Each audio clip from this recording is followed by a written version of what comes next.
Salams and welcome. Thank you for joining me in episode number 492 of the Afrikaans reading of the Holy Quran. En ons is nou bezig met die Heilige Quran en dit is die Heilige Quran by Imam M.A. Baker. A'udhu billahi minash shaitani rajim. Bismillahir Rahmanir Rahim. In the name of Allah, most gracious, most merciful, en die naam van Allah, die barmhartige, die genadige. Ons is bezig met afdeling 3 van episode number 492, die oordeel is seker. En die hemel, die het ons deur ons mag opgestel, en ons is waarlik die makers van die uitgestrektheid. En die aarde, die het ons uitgesprei, hoe uitmuttend het ons dit gemaak. En van elke ding het ons pare geskape, sodat julle kan onthou. As julle dan na Allah, waarlik ek is vir julle 'n duidelike waarskuwer van hom. En moenie 'n ander God naas Allah opstel nie, waarlik ek is vir julle 'n duidelike waarskuwer van hom.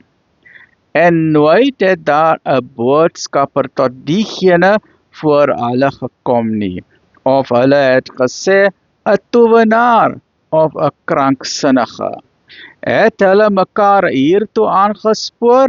Nee, hulle was verslae oortreders.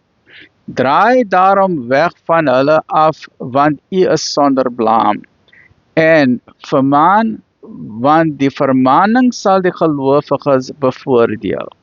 En ek het die djinne en die mense om geen ander rede geskape nie, as dat hulle my moet aanbid. Ek verlang van hulle geen onderhoud nie. Nou dit kan twee weer, we can read this in two ways. En ek het die djinne en die mense om geen ander rede geskape nie, as dat hulle my moet aanbid. We can put an emphasis, they must worship me. Or they must say, ek het die djinn en die mense om geen ander rede geskape nie, as dat hulle my moet aanbid en nie die ander gode nie. So there's two ways one can look at this, where the emphasis is. That means worship Allah alone and not any other deities. Right?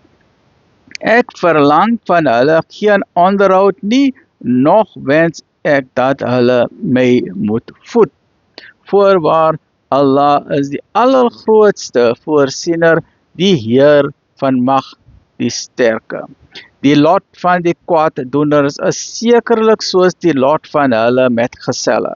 Daarom moet hulle my nie vra om dit te verhaas nie, weer die ongelowiges van wie die dag waarmee hulle bedrieg word. Right? The day of judgment is guaranteed for everyone.